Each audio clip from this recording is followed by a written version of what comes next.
Hello बच्चों, मेरा नाम है मोहित और आपका स्वागत है हमारे यूट्यूब चैनल हिस्ट्री चैंपियन में। तो जैसा कि आप जानते हो, आपका जो पेपर होने वाला है प्राचीन काव्य आदिकाल व भक्तिकाल, उससे संबंधित जितने भी महत्वपूर्ण प्रश्न है उसके व्याख्या से प्रश्न व्याख्या से संबंधित सारे प्रश्न मैं आपको करवाने वाला हूँ। तो बड़े महत्वपूर्ण प्रश्न है और ये वाली पीडीएफ आपको टेलीग्राम चैनल पे मिलेगी, तो टेलीग्राम चैनल को जरूर से ज्वाइन कर लेना। लिंक डिस्क्रिप्शन में दे रहा हूँ आपके सामने, वहां पे आपके सामने फ्री में सारी की सारी पीडीएफ आपको मिल जाएगी, तो जरूर से ज्वाइन कर लेना। चलो शुरू करते हैं अपने वीडियो को। पहला प्रश्न है, माया महाठगनी हम जानी, ये कबीर ग्रंथावली के द्वारा जो शब्द दिए गए हैं उसमें से अपन देखेंगे। काफी ज्यादा महत्वपूर्ण पद है, सह प्रसंग व्याख्या का प्रश्न है, इसको विस्तृत रूप से जानेंगे। वीडियो को शुरू करें इससे पहले आप चैनल को सब्सक्राइब कर दो, वीडियो को लाइक कर दो। जैसे लाइक करोगे हाइप वाले बटन को, आप सभी से रिक्वेस्ट है कि प्लीज हाइप वाले बटन को जरूर से दबा देना, जितने भी स्टूडेंट देख रहे हो तब।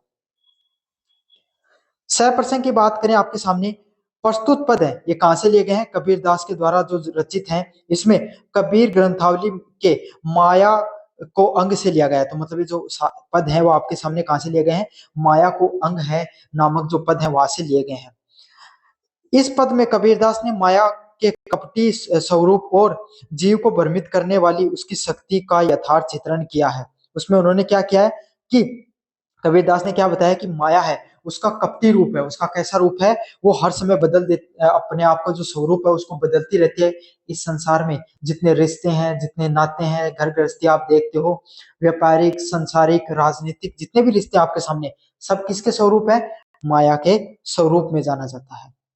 माया किसी लड़की का नाम या किसी लड़के का नाम नहीं है। आपके सामने ये संसार जो है, पूरी की दुनिया के अंदर जिस तरीके से जो घटनाएं होती हैं उसी को माया के नाम से जाना जाता है।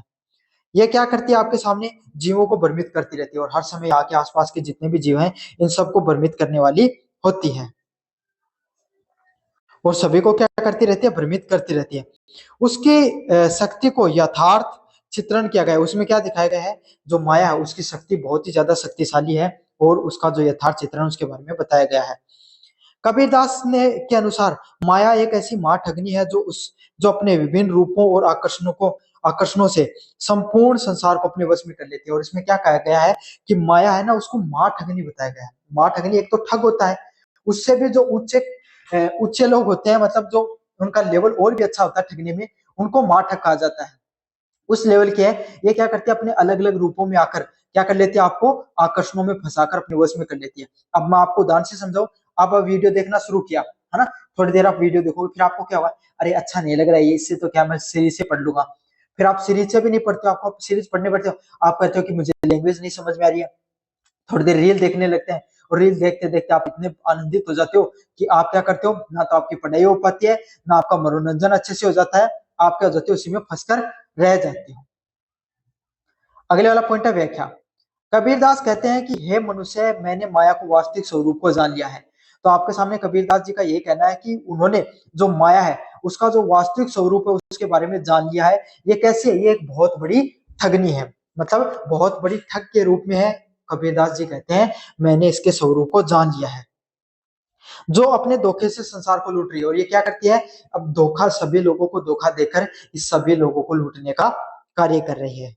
कबीरदास ने उसे महाठगनी इसलिए कहा है क्योंकि वह न केवल धन संपत्ति या भौतिक वस्तुओं के रूप में ठगती है, बल्कि सूक्ष्म रूपों में भी जीवों को ईश्वर रूप से विमुख कर लेती है। वो क्या बताती है कि कबीरदास जी कहते हैं कि सिर्फ ये जो आपके सामने जो माया है, ये दुनियादारी है, इसके अंदर सिर्फ धन संपत्ति से ही इंसान आकर्षित नहीं होता है। अब आप देख लो, धन संपत्ति का आपके फोन से आप देखो कितने ज्यादा आप विचलित हो, है ना। थोड़ी देर आपके पास फोन नहीं मिले, अगर आपको चोट लग जाए कोई दिक्कत नहीं, आप सहन कर लोगे, लेकिन आपके फोन का थोड़ा सा कवर टूट जाए आप विचलित हो जाते हो। तो यही चीज है आज के समय, सिर्फ आपके सामने धन संपत्ति या वस्तुओं से इंसान विचलित नहीं होता है, बल्कि और भी चीजों से विचलित हो जाता है। वह सूक्ष्म रूपों से जीवों को ईश्वर से विमुख करने का संसारिक बंधनों में फंसाती है। वो क्या करती है? छोटी छोटी चीजों से इंसान को फंसा लेती है और ईश्वर के जो रूप दर्शन जिसको करना चाहिए उससे दूर लेकर चली जाती है। कबीर आया आगे क्या करते हैं? माया के विभिन्न रूपों के बारे में बताते हैं। तो विस्तृत रूप से अपन पढ़ेंगे कि उन्होंने क्या क्या रूपों में बताया है। पहला है, त्रिगुण फांस गए लिए कर डोले बोले मधुर बानी। माया अपने हाथों में, मतलब ये जो आपके सामने पंक्तियां, इसका क्या अर्थ है? माया अपने हाथों में सत्व, रज और तम, इन तीनों गुणों में, मतलब सत्व, रज और तम तीनों प्रकार के गुणों में फंसाती है इंसान को, और अत्यंत प्रकार की वाणी बोलकर, मतलब बहुत मधुर मधुर वाणी बोलकर के क्या करती है, लोगों को अपनी ओर आकर्षित करती है और लोगों को फंसाने का कार्य करती है। यही मधुर वाणी उसके छल का साधन है, और यही वाणी क्या करती है आपके सामने, और उसी मधुर वाणी के माध्यम से क्या कर लेती है, सभी लोगों को ठगने का कार्य करती है। भाई क्या तो इंसान को तामसिक गुण के माध्यम से आपके सामने, है ना, सात्विक गुण के माध्यम से, या रज के माध्यम से, स्वाद के माध्यम से, भौतिक वस्तुओं के माध्यम से, या अन्य कोई प्रकार के आपके जीवन में कुछ लालच के माध्यम से क्या करती है आपके सामने, ये माया है, इस दुनिया के जो माया जाल है इसमें आप इंसान फंस जाता है और उसी में फंसकर रहता है। जिससे भोला भाला जीव उसकी ओर खींचता चला जाता है, और जो कोई भोला भाला व्यक्ति होता है ना, वो भी उसके जीव, उसका जो उसके अंदर फंसा हुआ रहता है। अगले वाला पॉइंट है, केशव के भेष बेसिनी, बैठी तीर्थ में भई ठगनी। माया कई बार धार्मिक और पवित्र रूपों में भी आती है। तो आपने देखा हो कि बड़े बड़े संत समागम वाले लोग भी क्या हो जाते हैं, काफी बार इस प्रकार के जो भौतिक वस्तुएं हैं उसके क्रियाकलापों में फंस जाते हैं। वो कभी विष्णु के रूप में धारण करके आती है, मतलब जरूरी नहीं है आपके सामने माया है ना, जो इस संसार का मोह माया है, ये आपको सिर्फ जो धन संपदा के रूप में या भौतिक वस्तुओं के रूप में आए, जरूरी नहीं है। ये पहले आपके सामने कैसे आएगी, धन संपदा भौतिक वस्तु के रूप में आएगी, लेकिन उसे लगेगा कि इस चीज से काम नहीं चल रहा है, तो फिर वो अपने वास्तविक स्वरूप से बदल कर किसमें, भगवान के रूप में भी आ सकती है। कभी कभी तीर्थ स्थानों पर बैठकर लोगों को धर्म के नाम पर ठगती है, और कभी कभी देखते हैं ना आप, लोग धर्म के नाम पर ठगते हुए ठग रहे हैं आपको, है ना, जो लोग दिखें कि आपको कार्य किसके करें, धर्म के, लेकिन उनके जो वास्तविकता पता चलता है तो आपको पता चलता है इनसे बड़ा तो धर्म इस दुनिया में कोई नहीं है। वह साधु संतों पंडितों और ज्ञानी लोगों को भी नहीं छोड़ती है। और माया एक ऐसी चीज है, अब जो व्यक्ति साधु संतों के वेश में रहकर अगर कोई ठगी करने का या गलत कार्य कर रहा है, तो सोचो वो व्यक्ति हर समय संत समागम में रहा है, समझ में, अच्छी वाणी सुनता है, फिर भी क्या कर रहा है, गलत कार्य कर रहा है। क्यों कर रहा है, क्योंकि माया चीज ही ऐसी है आपके सामने, वो हर समय किसमें रखती है, आपको भ्रम में रखती है। जोगी के जोगनी हो बैठी तीर्थ में भय ठगिनी, ये क्या करती है, वह योगियों के लिए जोगनी सन्यासी का रूप धारण कर देती है, और उन्हें योग साधना से विमुख कर देती है। और क्या कर लेती है आपके सामने, योगियों के लिए जोगनी, मतलब कोई योगी है आपके सामने, नया नया संत बना है, उसके सामने कोई, उसको धन संपदा का लालच हो गया, है ना, उसको यश का, नाम कमाने का लालच हो गया, किसी व्यक्ति को लालच हो जाता है जीवन में आगे बढ़ने का, मतलब पद का, कि उसे ये पीठ मिलेगी, इस गद्दी मिलेगी, उस लालच में फंस जाता है। तो माया इंसान को हर अलग अलग रूपों में आकर ठगती है और उन्हें योग साधना से विमुख करती है। और भाई आपको पता है, कबीरदास निर्गुण भक्ति को मानते थे, तो वो भक्ति से ज्यादा योग के माध्यम से ईश्वर की प्राप्ति की बात करते थे। तो वो कहते थे कि योग साधना से वो लोगों को विमुख कर देती है, मतलब जो ईश्वर प्राप्ति का मार्ग है ना, उससे लोगों को विमुख कर देती है। विभिन्न तीर्थों पर भी वह ठगनी बनकर और लोगों को भ्रमित करने का कार्य करती है। और क्या करती है, अलग अलग रूपों में आकर वह लोगों को ठगी करने की और उन्हें भ्रमित करने का कार्य करती है। अगला है, मठ में बैठी मठारी हो, बैठी मंदिर में भई ठगिनी। वह मठों में मठारी, मतलब महंत या मठ देश की पत्नी के रूप बनकर बैठ जाती है, मतलब उनकी वास्तविकता में पत्नी नहीं है ना, लेकिन दिखाया गया, जैसे संगिनी है ना, संगिनी क्या कोई भी आपकी पत्नी है, वही वो आपके साथ हमेशा रहती है, समझ, जैसे आपका नाम आएगा तो उसका भी कहीं ना कहीं नाम तो आता ही है। तो वैसे ही आपके सामने माया भी आपकी संगिनी बन जाती है। जैसे अगर कोई इंसान को धन से प्यार है ना, तो चाहे वो इंसान कहीं भी चले जाए, वो धन की बात जरूर करेगा। तो यही चीज है, वो मठों में बैठे हुए लोगों में भी आपके सामने उनको नहीं छोड़ती है, और मंदिरों में भी ठगनी का रूप धारण कर लेती है। कहने का अर्थ है कि धर्म और अध्यात्म के हर क्षेत्र में प्रवेश कर लेती है। और जब एक बार माया अपना स्वरूप धारण करती है, तो वो किसी को नहीं छोड़ती है, चाहे आप मठ, चाहे आप बड़े बड़े संत हो, चाहे महात्मा हो, किसी भी रूप में आपको ठग सकती है। साधु के साध्वी हो बैठी तीर्थ में भई ठगिनी, वह साधुओं के लिए साध्वी शिष्या संगनी बैठकर उनके मन को विचलित कर सकती है। मतलब क्या कर लेगी, साधु की भाई को शिष्या के रूप में आ जाए, है ना, उनको उस रूप में उनके मन को विचलित कर सकती है। और तीर्थों में भी वह ठगनी बनकर बैठ सकती है। और क्या कर सकती है, कोई तीर्थ स्थान पर चले गए तो वहां पर भी आपको उनके मन में विचलित आपको कर सकती है। कहे कबीर सुनो भाई साधो शब्द मेरा जानी। कबीरदास कहते हैं कि हे साधु पुरुषों मेरी बात सुनो और मेरे एक एक शब्द को गहरे से समझो। वो साधु लोगों को, साधु संत लोगों को खास करके इस बात से सचेत करना चाहते हैं कि हे साधु संत महात्मा परमात्मा व्यक्तियों, आपको मेरी बात सुनने की बहुत ज्यादा जरूरत है, क्योंकि आम व्यक्ति अगर माया के जाल में फंसता है तो उसके लिए तो निकलना फिर भी आसान हो जाता है। क्यों? क्योंकि भाई वो उसके लिए वो उस जीवन का वो हिस्सा है। लेकिन अगर कोई साधु संत जैसा व्यक्ति आपके सामने इस ऐसे माया जाल में फंसता है तो वो खुद को भी माफ नहीं कर पाता है और समाज भी उसको माफ नहीं कर पाता है। इसीलिए क्या करना है, आपको अच्छे से बचकर रहना है। माया ठगनी बही सबन को ये वैद बिरला जाने। माया ने सभी को ठगा है। वो क्या कहते हैं, इस दुनिया में संसार में माया है, जो माया जाल है आपके सामने, मोह है, ये हर व्यक्ति को ठगता है। हर कोई इसके जाल में फंसा, और इस दुनिया में संसार में आप कहीं भी चले जाओ, कोई ना कोई व्यक्ति किसी ना किसी मोह में जरूर फंसा हुआ दिखाई देता है। लेकिन इस माया का असली भेद को, उसके कपटी स्वभाव को कोई विरला, बहुत कम लोग जान पाते हैं। और बहुत कम लोग ही इस जो ये माया है, इसका जो मोह है, इसका जो वास्तविक स्वरूप है, इसको बहुत ही कम लोग जान पाते हैं। और जो इसको जान लेता है वो क्या हो जाता है, वो इसके स्वरूप से बच जाता है। अगर जो भी व्यक्ति इसके रूप स्वरूप को जान लेता है वो क्या हो जाता है, इससे बच जाता है। समझ में आ गया आपके सामने। काव्यगत विशेषताओं की बात करें, निर्गुण भक्ति भावना। कबीर दास की निर्गुण भक्ति और माया के प्रति उनकी गहरी समझ को दर्शाता है। इन पंक्तियों में क्या दिखाया गया है कि माया है, जो आपके सामने मोह है, कोई भी इंसान को, जैसे आपको फोन से हो सकता है, किसी को अपनी संगिनी पत्नी से हो सकता है, किसी को अपने बच्चों से हो सकता है, किसी को अपनी गाड़ी घोड़े धन से हो सकता है, किसी को पद से हो सकता है। अलग अलग चीजों से हर व्यक्ति को मोह होता है। उसी हिसाब से कहा गया है, कबीर दास निर्गुण भक्ति और माया के प्रति गहरी समझ रखते हैं। तो देखो हर अलग अलग रूपों में बताया कि कोई आम इंसान को कैसे ठग सकती है, साधु संतों को कैसे ठग सकती है। कबीर दास को इस विषय में गहरा आपको समझ नजर आती है। बासु भाषा की बात करें, साधुकड़ी भाषा का प्रयोग क्या है, जिसमें पंजाबी, राजस्थानी, खड़ी बोली आदि के शब्दों के मिश्रण है। तो जैसा कि आपको पता है कबीर दास की जो भाषा है वो कैसी है, सदुकड़ी भाषा है, जिसमें पंजाबी भाषा का भी मिश्रण है, राजस्थानी भाषा का मिश्रण है, खड़ी बोली के भी शब्द देखने को मिलते हैं।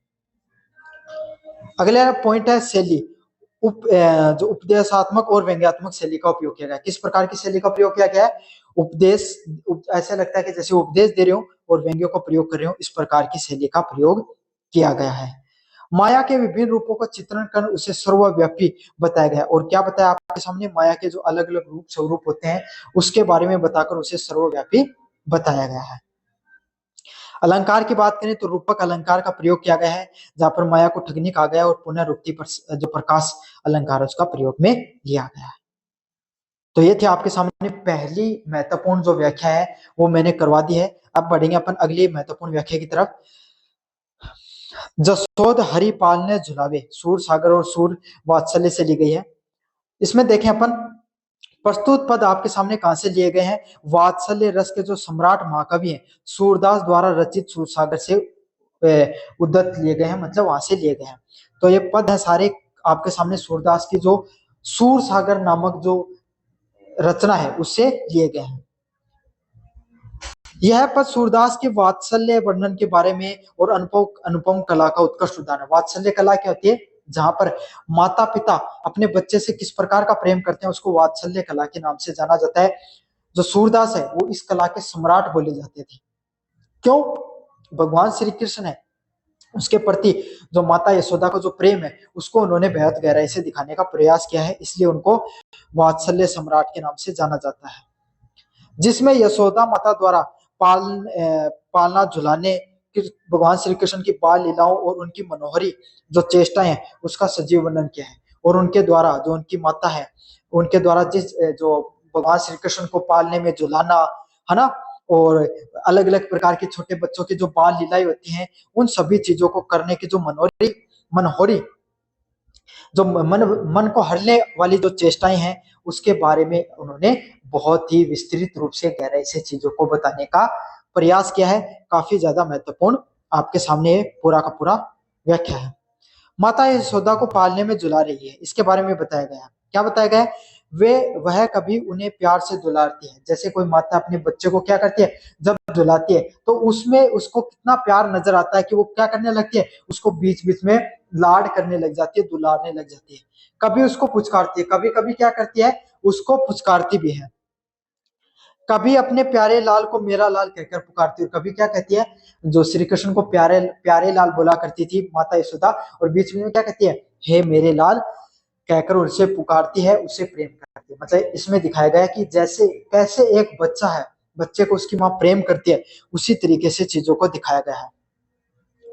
पालने को कभी धीरे से हिलाती है, और क्या करती है, पालना होता है उसको धीरे से हिलाने का प्रयास करती है। कभी कुछ गुनगुनाती है, कभी कभी क्या करती है, कुछ बोलकर बताती है, गुनगुनाकर बताने का कार्य करती है। और कभी अपने प्यारे बालक के लिए लोरिया गाती है, और कभी क्या करती है, आपके सामने उसका जो प्यारा बालक है उसको लोरिया सुनाने का काम करती है, उसको लोरिया सुनाती है। जैसे ही श्याम सुंदर अपनी आंखों को बंद करता है, जैसे भगवान श्री कृष्ण है अपनी आंखों को बंद करते हैं, माता यशोदा ये सोचकर प्रसन्न होती है कि मेरा लाल सो गया है।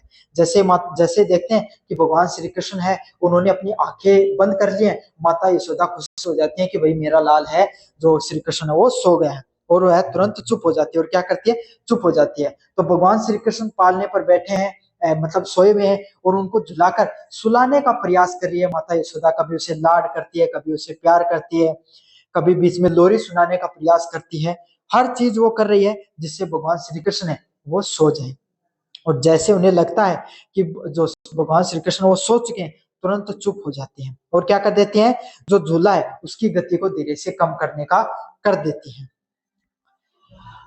परंतु तुरंत ही बाल श्री कृष्ण वो अपनी आंखें खोल लेते हैं। देखो बच्चा कितना नटखट होता है आपके सामने।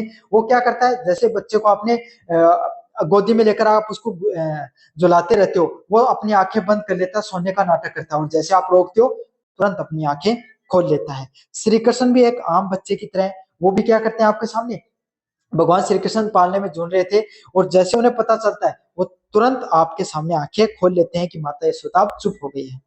ये देखकर माता यशोदा फिर से मुस्कुरा उठती है और पुनः झूलने लगती है। तो ये क्रियाकलाप देखकर माता यशोदा को भी बहुत अच्छा लगता है। उनके चेहरे पे एक मंद सी मुस्कान आती है, और फिर वो क्या करती है, पालने को झुलाने लगती है। इस पद में कृष्ण की कुछ मनोहरी चेष्टाओं का वर्णन किया गया है, और इसमें क्या किया गया है, जो भगवान श्री कृष्ण के द्वारा अलग अलग प्रकार की जो चेष्टाएं की गई हैं उसके बारे में विस्तृत रूप से बताया गया है। जैसे कि भगवान श्री कृष्ण के जो अंगड़ाई लेना, उबासी लेना, अंगूठा चूसना, मतलब जैसे एक छोटा बच्चा क्या क्या क्रियाकलाप करता है, अंगड़ाई लेगा, छोटा बच्चा आपके सामने अंगड़ाई लेता है, उबासी लेगा आपके सामने, अंगूठा चूसना हो गया, इस प्रकार के जो क्रियाकलाप करता है, यही सब क्रियाकलाप कौन कर रहे हैं, भगवान श्री कृष्ण कर रहे हैं।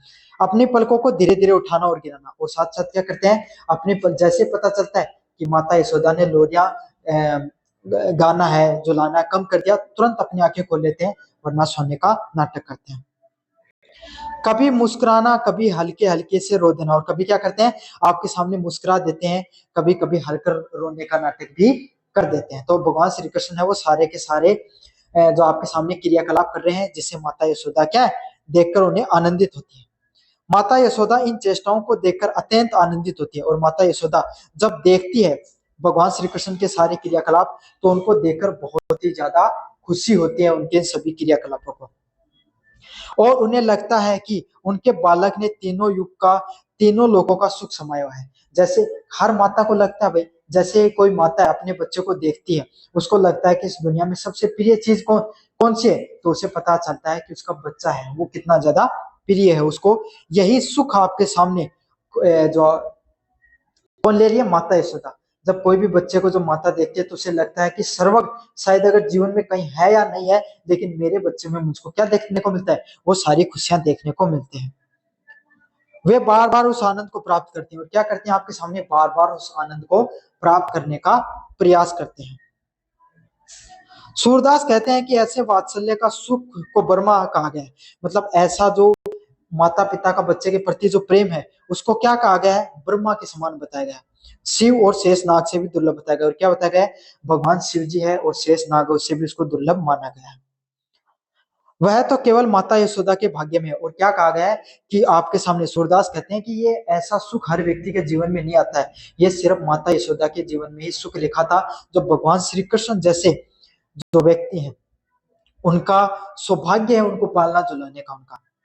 सूरदास स्वयं को ऐसे बाल कृष्ण और उनकी माता यशोदा के चरणों की धूल मानकर धन्य हो गए। सूरदास क्या कहते हैं कि बाल कृष्ण और माता यशोदा के चरणों को की वंदना करके वो क्या हो गए हैं, सुखी हो गए हैं। काव्यगत विशेषताओं की बात करें अपन, सबसे पहले आपके सामने जो जैसा कि आपको पता है सूरदास हैं, उनको वात्सल्य सम्राट के नाम से जाना जाता है। तो यही चीज कही गई है इस पद में। वात्सल्य रस की पूर्ण परिपक्वता देखने को मिलती है। मतलब जो वात्सल्य रस है, जो माता पिता का अपने बच्चों के प्रति प्रेम होता है, वो जो रस की अनुभूति होती है उसको वात्सल्य रस के नाम से जाना जाता है। तो उस रस की आपके सामने यहाँ पर पूर्ण रूप से परिपक्वता देखने को मिलती है, बहुत ही उत्कृष्टता के साथ आपको दिखाया गया है। एक छोटा बच्चा, एक छोटा बालक किस प्रकार की गतिविधियां करता है, उसको उन्होंने जो सूरदास है श्री भगवान श्री कृष्ण के माध्यम से बहुत ही गहराई में दिखाने का प्रयास किया है। माता का प्रेम बालक की लीलाओं को हृदय में द्रवित कर देते हैं। अगर कोई आम व्यक्ति भी इस प्रकार के क्रियाकलापों को पढ़ता है तो उसका भी हृदय द्रवित हो जाता है, जब वो एक माता का अपने बच्चे के प्रति प्रेम और बच्चे की इस प्रकार की अटखेलियां देखता है तो वो भी आनंदित हो जाता है। भाषा की बात करें, ब्रज भाषा का अत्यंत मधुर और कोमल प्रयोग जो भावों के लिए अनुकूल है। मतलब जो ब्रज भाषा है उसका बहुत ही अच्छा उपयोग किया गया है, जो आपको कोई भी व्यक्ति है उसको हृदय को कैसा कर सकता है, आपके सामने बहुत ही ज्यादा शांति प्रदान करने वाला है। शैली की बात करें, गेय शैली है। गेय पद शैली कौन सी होती है, जिसको आप गाकर बोल सकते हो, इस प्रकार की शैली का उपयोग किया गया जिसमें बिंबात्मक और चित्रात्मक अद्भुत समन्वय देखने को मिलता है। जिसमें किस क्या देखने को मिलता है, बिंबात्मक और चित्रात्मक जो आपके सामने शैली है वो देखने को मिलती है। ऐसा लगता है कि मानो पाठक इस दृश्य को अपनी आंखों से देख रहे हो, और ये ऐसे लगता है कि जब पूरी कथानक को पढ़ते हो तो बिल्कुल आपको आपको एकदम नाटक की तरह लगता है। ऐसे लगता है कि भगवान श्री कृष्ण उसको माता यशोदा आपके सामने झुला रही हो, आपके सामने लोरी सुना रहे हो। अगर आप ये सोच भी नहीं पाते हो तो आपने अपने आसपास कोई ना कोई ऐसा बच्चा देखा हो छोटा जो इस प्रकार की हरकतें करता है, आपको लगेगा कि वास्तविकता में एक बच्चा ऐसी ही हरकतें करता है। अलंकार की बात करें, यहाँ पर अनुप्रास, पुनरुक्ति, प्रकाश व उपमा आदि अलंकारों का उपयोग किया गया है। कौन से अलंकार, अनुप्रास अलंकार का उपयोग किया गया है, पुनरुक्ति जो आपके सामने अलंकार है, और जो प्रकाश अलंकार आदि सभी अलंकारों का प्रयोग किया गया है। माता पुत्र के जो निश्चल प्रेम के बारे में बताया गया है, और बाल की जो सुलभ चेष्टाएं होती हैं उसके बारे में विस्तृत रूप से वर्णन किया गया है। तो ये आपके सामने जो महत्वपूर्ण व्याख्याएं थी मैंने आपको करवा दी है। इसका पार्ट फर्स्ट है, पार्ट सेकंड आपके सामने कल तक देखने को मिल जाएगा। धन्यवाद।